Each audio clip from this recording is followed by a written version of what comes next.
sevindir bizleri.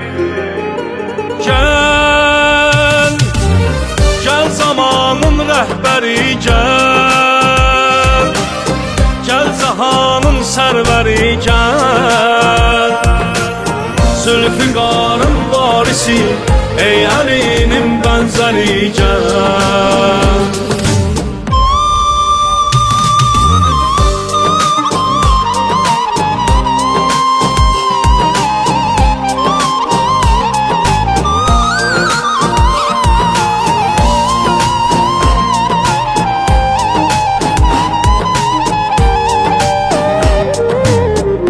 Bugün ki aldanıb dünyanın oldu talibi, qatdı məkruhə haramı, müstəhəbbə vacibi.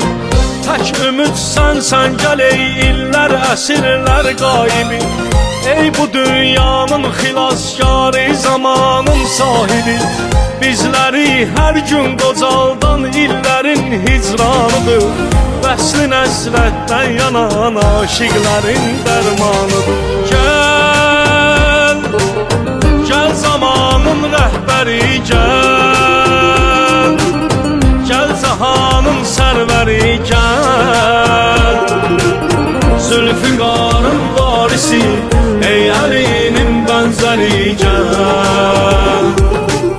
Sil bu ağlar gözləri, sil bu batil izləri. Andı ver rücəddivə, gəl sevindir bizləri. Sil bu ağlar gözləri, sil bu batil izləri.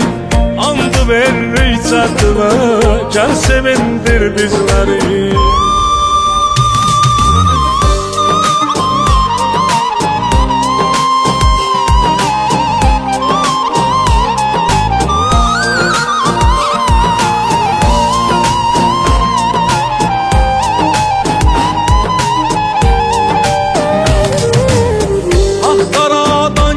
Batil oldu əvvəl yaymaq, qurdu daş qəlblərdə şeytan daşdan heykəl yaymaq.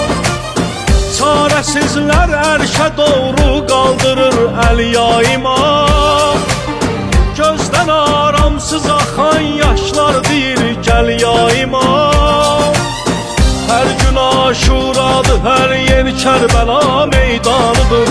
Yer üzündə hər nə yer varsa bəla ünvanıdır. Gel, gel zamanın rəhbəri gel, gel cahanın sərvəri gel. Zülfüqarın varisi, ey Əlinin bənzəri gel. Sil bu ağlar gözləri, sil bu batil izləri. Andı ver rücəddivə, gəl sevindir bizləri. Sil bu ağlar gözləri, sil bu batil izləri. Andı ver rücəddivə, gəl sevindir bizləri. Milyon illər qan içən kəslər bugün də acdı ac. Yer üzü qalmış günahın çevrəsində bir əlac. Fitnə əhli, hilə əhli bəsdi qurdu təxti tac. Ey Xudanın hövcəti, yalnız sənə var ehtiyac. Yox vəfa üçün bir vəfa, dünya cəfa ümmanıdır. Çarə yalnız əhli beytin Nuhunun tufanıdır. Gəl sevindir bizləri.